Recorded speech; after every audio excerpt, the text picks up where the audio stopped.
I'm going to talk about the new collaborative protocols, and they are not approved yet by the state. So I'm going to tell you my best understanding of what's in them.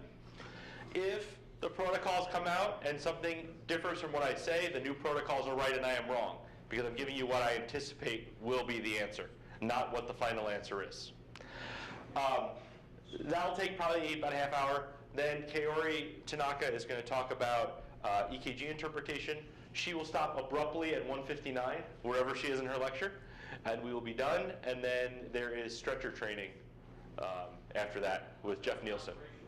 That is an operational issue. That's why we're done after that. Okay, so we are going to talk about the collaborative protocols. Again, this will be a single protocol set for almost the entire upstate New York area. Okay? The goal behind this is to take less time revising the protocols every couple years and put lots of minds in the room all on the same focus of getting evidence-based type protocols. You will see that when we all came to the table, different protocols added things or took things away. For the most part, most of the stuff that we do in Western New York has been left in place. And we'll talk about some variations. Other areas took on some of the stuff that we had, and our AEMT protocol is almost exactly what the new collaborative protocol is. So there's not much changes there. Okay, here is the first change that you'll notice. Solumedrol is coming out of the collaborative protocols, and Decadron will be in its place. There's a number of nice things about Decadron. At the top of the list is the fact that you can give it orally also. So you know that patient who is an asthmatic, they kind of having a little bit of difficulty, but you don't want to start a line in them necessarily, or maybe that person who you gave a neb to and they just want to leave, they're signing off AMA, you're telling them to go to the hospital, they're refusing. You don't want to put an IV in them necessarily, they don't want an IV, but they could drink a little bit of Decadron, and that might make their sign off AMA actually a little bit safer, right? Or a little kid who you're not starting a line on, you can give them an oral dose of Decadron. You can still give it IM, or you can give it IV. There's a bunch of different ways to give Decadron, right? Solumedrol IM was not encouraged in the past, so Decadron gives us a lot more versatility. It has similar mechanism of action, similar time onset, and so it's a really similar kind of one-to-one exchange. The dose is 10. If you are 2 years or older, the dose is 10. If you are less than 2 years, there's no standing order for it, so then call medical direction if you really want to give it and they can make up a dose with you. But as it stands right now in the protocol, it's over 2, 10 milligrams in the pediatric one. They might put a weight base for under 2 in the final draft, but it was not in the most recent draft that I saw. I apologize in advance for insulting your intelligence with this next slide. I apologize. This theoretically is something new that we don't do right now. We don't give oral medications that are normally IV meds. So it is exactly what you think it is, though. You draw up the Decadron. It's the exact same dose. Please take the needle off the syringe before putting the syringe in the patient's mouth. That would probably be a critical station fail, right? And then they could just take the Decadron and all be well in the universe, okay? You can absolutely still give it IV. For someone who's breathing like 1,000,000 times a minute and is really sick, putting some oral Decadron in their mouth is probably the last thing they need. But there might be a patient who's just having a little bit of tightness who we can give some stuff to. I think in general, we actually should be giving more steroids to our asthmatic patients in general. A lot of times if we don't give it in pre-hospital, they're going to get it in the hospital. So somebody who's like lost their inhaler and needs a single puff and takes a single treatment and feels better, that's a different story, right? But someone who we're going to give a second neb to, and you often when you give your first neb know who the patient is that's going to need more than one neb, right? Whether we give to the hospital to get more. Once you're going beyond that, I would have a low threshold for giving a single dose of steroids. For most patients without a contraindication, it's a really, really safe intervention to give a single dose. If someone tells you they've got all sorts of reasons why they can't have steroids, then I wouldn't push it. But I think we could probably give steroids to more people than we do on average.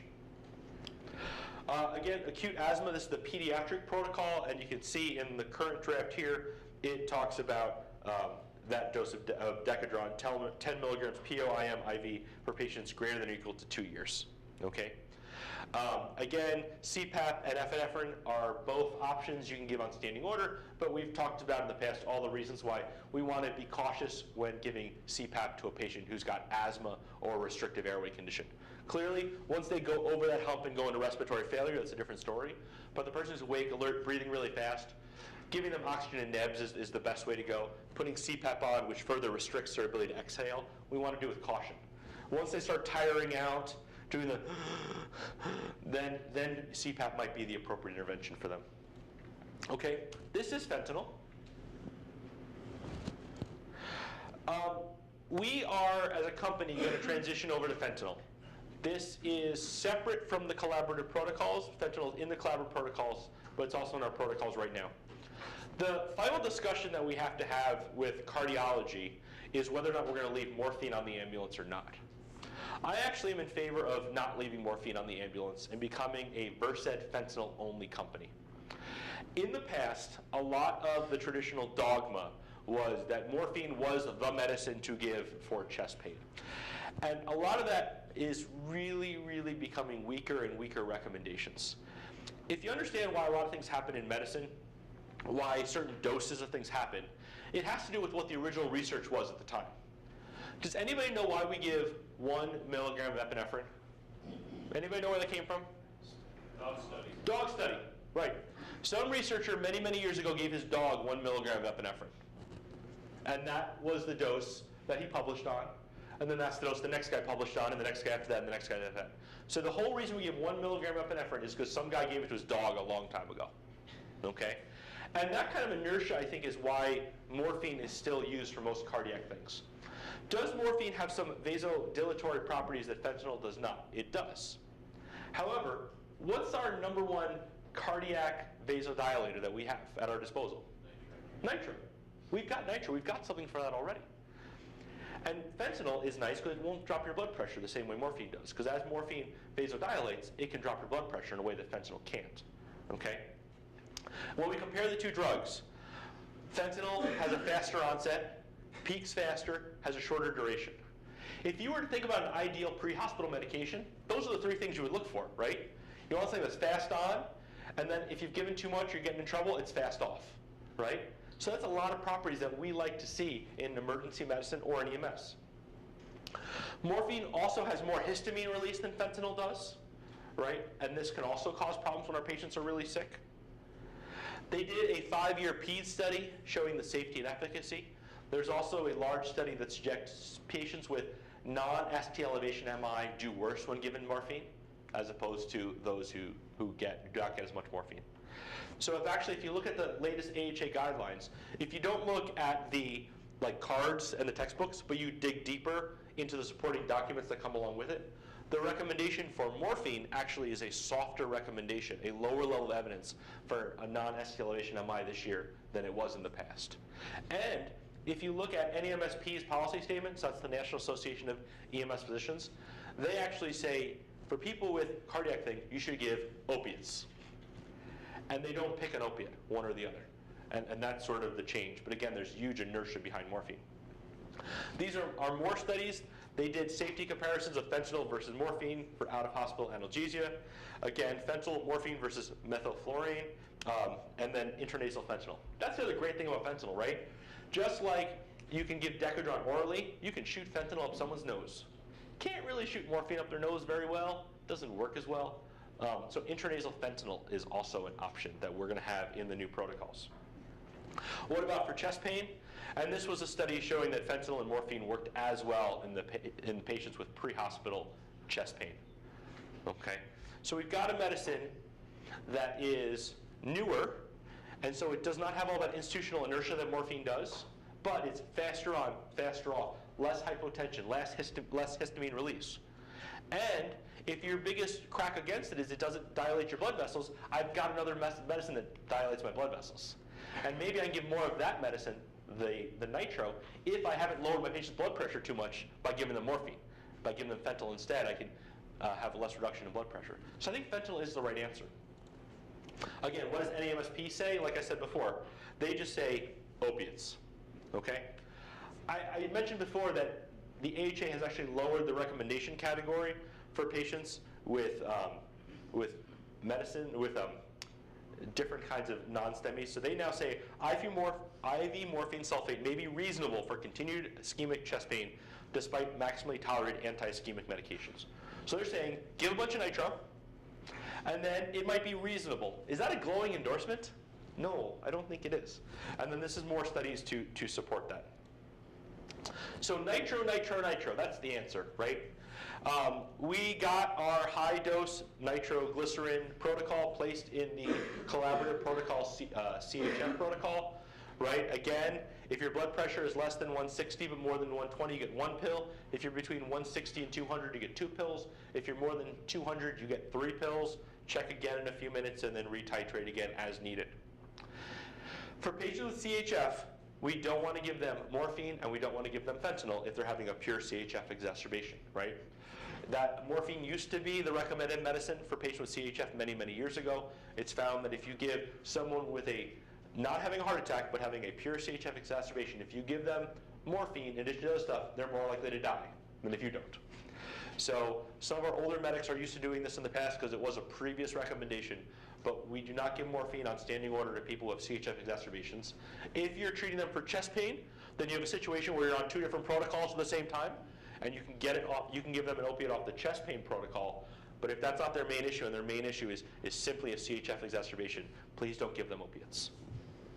And you know, if I'm saying please don't give them opiates, that's really a thing, right? Since I'm the guy always talking about giving people opiates.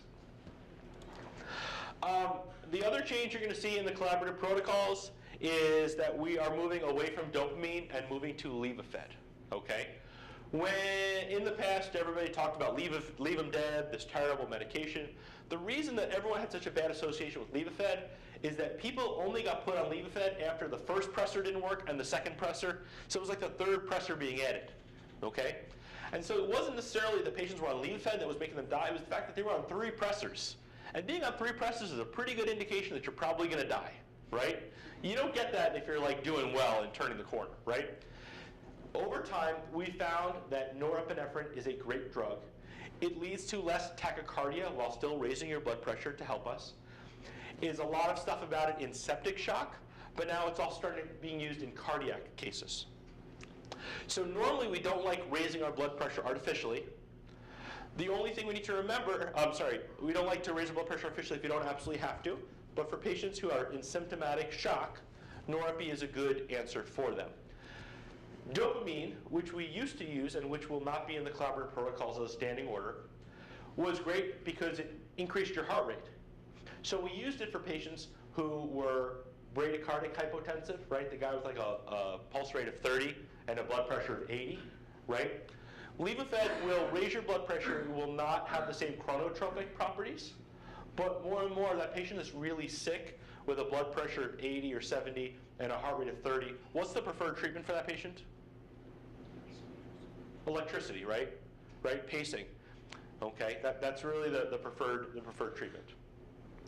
And this is that chart they show you in paramedic school, they torture you with, right? They tortured us in med school too, knowing the different effects, and there it is, and now you can forget about it. They did a large study of comparing dopamine and norepinephrine in the treatment of shock. They found that mortality was similar, but dopamine had more adverse dysrhythmia effects, and there was more death with cardiogenic shock when dopamine was involved. Whenever you look at a study, if something has a p-value of p equals 0.05 or less, you say that's significant.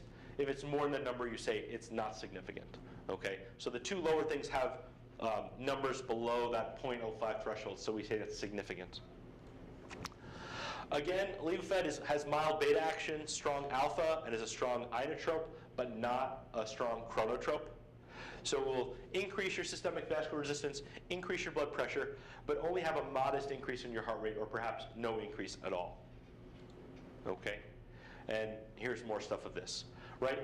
Dopamine had that crazy table you had to remember, right? Where at low doses, you're doing something with your kidneys, at higher doses, you're doing something else, and even higher doses, you're doing yet another thing, right? Levophed, you start and just move up. And again, so just watching this, it does not need to be in a central line only. You can give it if you have a good peripheral for a short period of time. If you're transferring people between hospitals, having it in a central line is a good idea. Putting it into someone's hand is probably a bad idea, right? Because you may infiltrate that and be in a bad way. But if you are very briefly putting it through like a large vein AC with an 18 gauge needle, that's okay. But that's a temporary measure only. Again, just like dopamine, if you put something in a small, tenuous IV, you risk having it exsanguinate, having tissue necrosis, and having threatened limb. Yeah? You can give it an IO. Yep. So any medication that you can give through an IV, you really can give through an IO. I don't know if you heard, Tracy's question was, what about an IO? The only two medications that I really give caution with when we're talking about giving things through an IO is not because the medication can't go through, it's because you got to ask yourself, was this the right thing to do? And those two medications are D50 and naloxone, right? Giving D50 and giving naloxone through an IO is just a really, really bad idea in most cases, okay? If you're working a code and the blood sugar is low or you're empirically giving D50, give D50 through the IO, it will be okay. If you're running a code and also giving Narcan because that's part of your differential, that is okay. But we can give intranasal Narcan, we can give intranasal glucagon. We don't want to be giving primary opiate wake-ups or primary hypoglycemics IOs, right? It's not that it can't go through, it's just a bad idea for lots of reasons, right? Here's the table that is in the new protocol. The starting dose for norepi is 2 micrograms per minute. 2 micrograms per minute. It is not weight-based for an adult, and it goes up to 20 micrograms per minute. And you can see this will tell you where you need to be with your drip set, depending on where you are.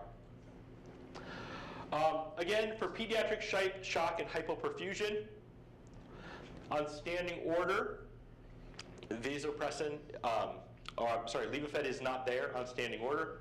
Theoretically, if you had someone who you thought really, really needed it, you could call for medical direction and ask. But for all the reasons like small little hands, small IVs, it's probably something you want to avoid. Also, most kids respond very, very well to fluids, right? Most kids that have low blood pressure have that because they're either septic, they're having some kind of electrolyte imbalance, or they're in shock from trauma or something like that, right? There are very few kids out there that are not previously identified that are in like primary cardiovascular shock, right? So for most kids, giving a fluid bolus should be your first line for patients with hypoperfusion. And quite frankly, for most adults, giving a fluid bolus probably is your first line also. Okay? Remember, when you look at different protocols, the med control options are recommendations, okay? If you are permitted to do something on one protocol, either on standing order or with med control option, you can use it as a med control option on any other page. So if you are on this page, you don't see Levophed here, but you have Levophed somewhere else in your protocol. So if someone's going to give it to you as a med control option, you can use it, okay? It doesn't have to be on the page you're on. If they give you something that's nowhere in your protocols, under standing orders or under med control options, then you can't do it because it's nowhere in your protocols. Okay, if you look at the new protocol set, there is also this thing that essentially says, and I'm going to paraphrase the text, says you can use alternate lines like central lines or Shiley's or things like that if you are trained to do it. We all along have been doing this in our region, and so I'm just going to take 2 or 3 seconds to talk about these so we can say we have retrained you to do this, okay? This is not hard. We don't need to spend a lot of time because you guys are already doing this in our region all along, okay? So this is a dialysis catheter, right? This is a double lumen that's in the patient's chest. I don't know if you can see it on the screen, but it actually, there's a bump right in this area where it's been tunneled under the skin. So they put it in like an IJ and then tunnel it under the skin so it comes out down here. They do that so they don't have to, it's like a swing up in the neck area that gets annoying. Other times they just have it directly here through a subclavian. Okay? And like up there in the neck, that's not fun. So there's a red and a blue, okay? Is the blue one in the artery or the vein? Is the blue one in the artery or the vein? The vein. Is the red one in the artery or the vein? Is the red one in the artery or the vein? Vein, very good. It's a trick question. They're both in the vein. They're both sitting together.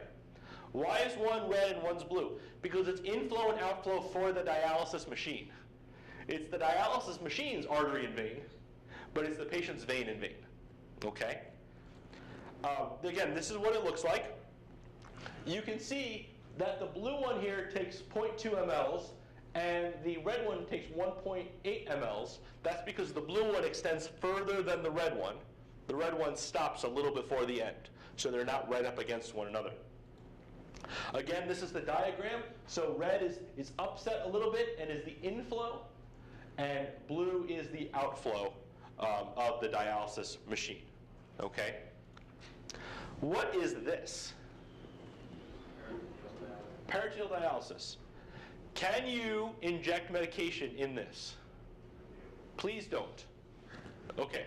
So, if you see a catheter in the neck area, the chest area, or the arm area, or the groin area down here, those are typically in veins. The only time those are going to be in the artery is if someone is coming in and out of a cath lab or in and out of an ICU and has an arterial line or has a large sheath in there for getting like an angiogram or something like that. Otherwise, people don't walk around in the communities with arterial access, okay? This is different though. This is for patients who are on peritoneal dialysis. We actually don't encounter a lot of peritoneal dialysis. We see lots of regular dialysis patients out there. Peritoneal dialysis is sort of a different bird altogether. These are in general highly functioning patients, okay? These are patients who themselves at night hook themselves to a dialysis machine while they sleep usually, and then the next morning undo their dialysis and go live their life. And there's a couple different ways they can do it. Often what they do is they take a diastolate, put it into their stomach, and go to bed at night with like all this fluid in their stomach. And then in the morning they drain it out. And when they drain it out, it has pulled potassium and other stuff from the inside of their abdomen and puts it out to waste. Okay? They don't give this to just anybody. They give this to patients who are really able to aid in their own care and take care of their own stuff. So these are not patients who are like, well, it was Thursday and I didn't feel like going to dialysis, so I just didn't go, and so now I'm here in shock. We don't see these patients because they're super, super reliable, but they are out there and they do have regular medical emergencies just like everybody else does. But this is not a catheter that you can put medication in. Do the fellows know what medicine do we put in here sometimes? Antibiotics. Yeah, we can put antibiotics in. So if these guys sometimes get peritonitis, because you think about it, they've got a connection between the outside world and their abdomen. And so if they have peritonitis, these patients, again, because they're really reliable, what you can do is, in the hospital, you can put antibiotics directly in through that tube, and then it just sits there, and then they get better that way. They actually don't have to come to the hospital. It's a pretty neat trick. Yeah? The dialysis catheters, are they still, like when they're done with the treatment, are they still putting heparin in those? Yep, we're going to get there in a second. Very good, yeah, very good. So the dialysis catheter, he was asking about what's in those dialysis catheters. So any large bore catheter is at high risk for clotting, right? You think about, you've got a dialysis catheter, you've got a large drinking straw in your vein, it's pretty big, it's hard to replace, and you're going to use it like once every other day, right? So you should assume that any central line a patient has got heparin in it, and so you should be pulling off the line first rather than just flushing through, okay? The vast majority of these will allow you to pull off. So again, most times when we've got a patient who is stable, we're not going to use these lines, right? These are only patients who are really, really in extreme situations, or they're coding or something like that. You want to first try to draw off the line, okay? If that doesn't work, there are some central lines which have started to malfunction, which allow you to give medication but don't let you pull back. Imagine over time with clot and other crud, it's almost developed like a one-way valve on the inside of it. So you want to try to pull up the line first. You wouldn't be dealing with a central line if this wasn't an emergent situation, a really, really emergent situation like a code to begin with. If that doesn't work, the next thing you try to do is flush the line, and that might work. If neither works, then you're done, right? But that is an option to try to gently flush the line, not like, kill it. But you may be able to flush it very softly, because some actually flow really well in, but just don't flow back. And that's just what happens over time as lines start to get old and not work. Again, these are for critical cardiac arrest type patients. Just like an IO, we don't want to be giving D50 wake up this way. We don't want to be giving Narcan this way. Okay? Is there an actual standard for how much you should pull off before you reach? So no. So people often, that's a great question. So the question was, what's the standard for how much to pull off? A lot of people talk about 10 cc's if you don't know. 10 cc's will always be more than you need. A lot of them actually say it right on the thing. So if it says 2 mLs like that one, I'd pull 3 mLs off, and then you know you've gotten everything off. But if you don't know and you just sort of shotgun pull 10 mLs out, you'll always be fine. Is there anything that we should worry about as far as like keeping, making sure that that doesn't get obstructed? Yeah, that's a great question. Running. Yeah, so once you have accessed any of these central lines, we want to leave it on KVO, right? And we also don't want to leave that patient at home, right? So for whatever reason, they wake up and they're like, oh, I want to stay. Well, the first question was, should you really have accessed that central line in the first place if you have her perfect 5 minutes later? Probably not. But now you find yourself in this situation, that person needs to go to the hospital because someone needs to reset their central line, okay? And put the heparin back in and everything else. Yeah? Should you draw off both lumens? No, so they're separate. So whichever one you're using, you need to draw off of first. They're 2 separate entities. So the question was, do you need to draw off both lumens? If you're only using 1 lumen, you only need to draw off one of them, the one you're using. The other one can stay with its heparin in it, and it doesn't affect anything. Okay, great question. Great question. Any other question about central lines? Again, this is the vascular access protocol. And again, it says in there about if you're starting in a conscious patient, you can give lidocaine in the IO. That is in this protocol. It's very clear. That was a question in previous protocols. And it talks about you can access pre-existing vascular devices if you're trained in patients in extremis. And they give the example of cardiac arrest, respiratory arrest, status epilepticus, decompensated shock, or life-threatening arrhythmias, not the typical patient. Cardiac arrest, return of spontaneous circulation. This is something we've been talking about for a while, but it gets hammered home in the new collaborative protocols. This idea that if you have a 50-year-old who drops while playing basketball and you shock him back to life, what is he probably having? He's probably having a STEMI, right? He's probably having a STEMI. Even if that guy's 12 lead does not show STEMI, he's probably going to go to the cath lab anyway, because his pre-test probability of having a STEMI type occlusion is so high. So we really need to do everything we can in our post-ROSC patients to get these patients to cath labs. That is absolutely the right thing to do. I know these patients are hot potatoes. I know we just want them out of our ambulance. But the right thing for them, the thing I'd want for myself if I had my STEMI, and look at me, the way I eat, it's going to be closer than we think, is, don't laugh too hard, is to go to a cath lab, okay? It's really, really important. If we think we've got a patient who's got is post-ROC, is going to go to a cath lab, call ahead for medical direction. That will give you permission to bypass. In some places, New York City is an example of this, they have stopped bringing patients post-cardiac arrest to hospitals that don't do cath lab and hypothermia. Okay? It is really in your patient's best interest to get to these centers.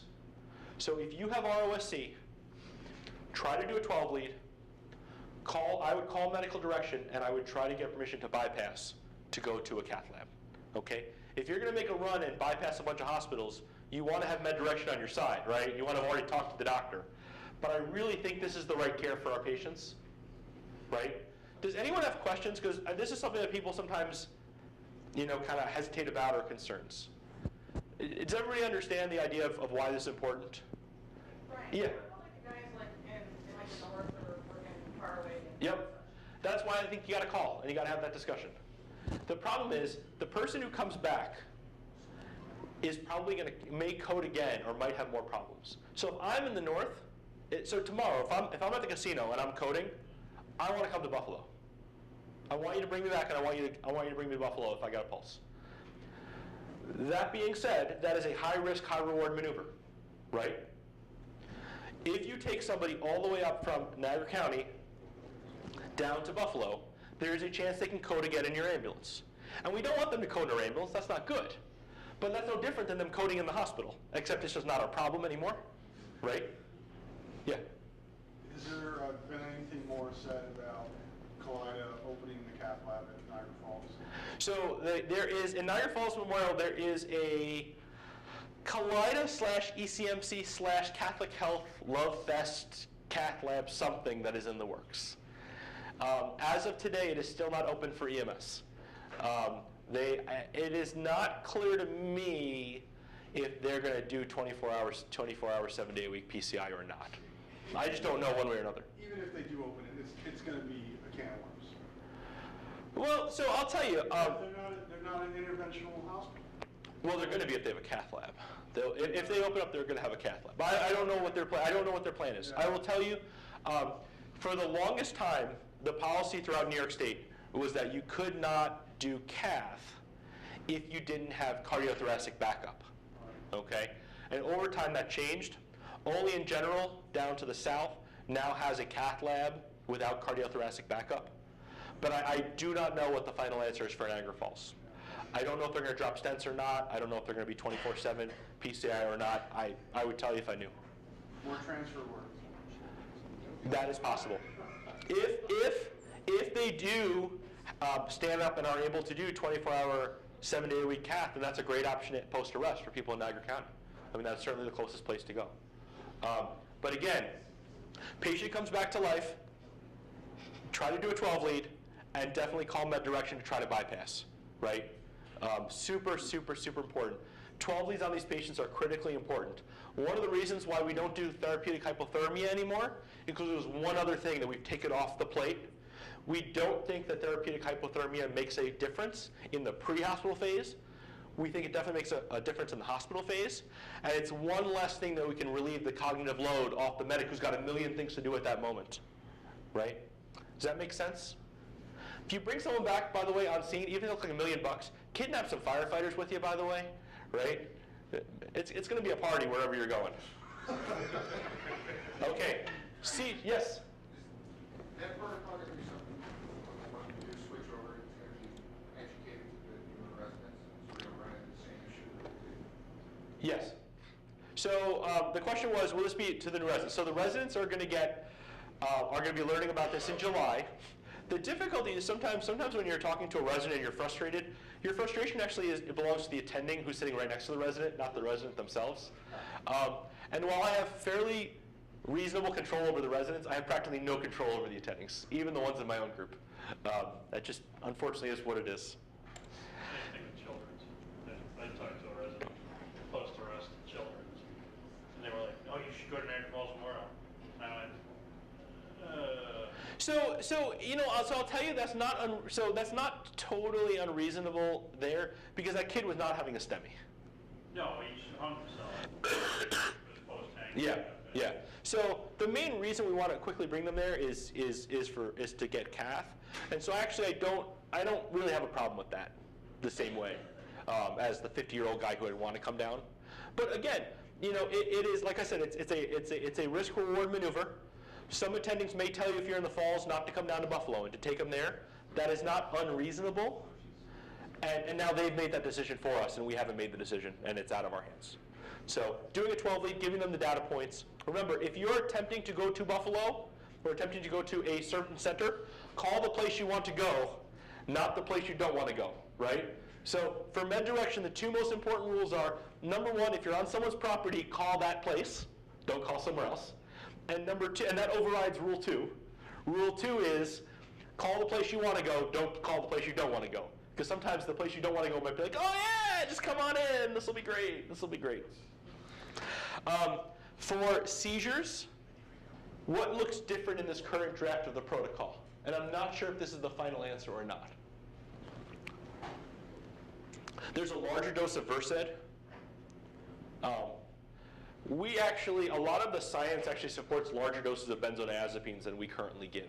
So I don't know what the final version is going to be, but it might be a larger dose than we are used to traditionally. And that is it. So what's going to happen is by the end of May, the Albany region will be on the new collaborative protocols. By then, the protocol set will be locked down, and then we will figure out locally what the timeline will be for us to implement the new protocols. I think that either at the May REMAC meeting or the June REMAC meeting, there will be a final timeline set, I hope. So you guys will know what the time is to transition to the new stuff. And I hope that will be by the end of the year. Any questions about protocols, STEMIs, anything else? All right.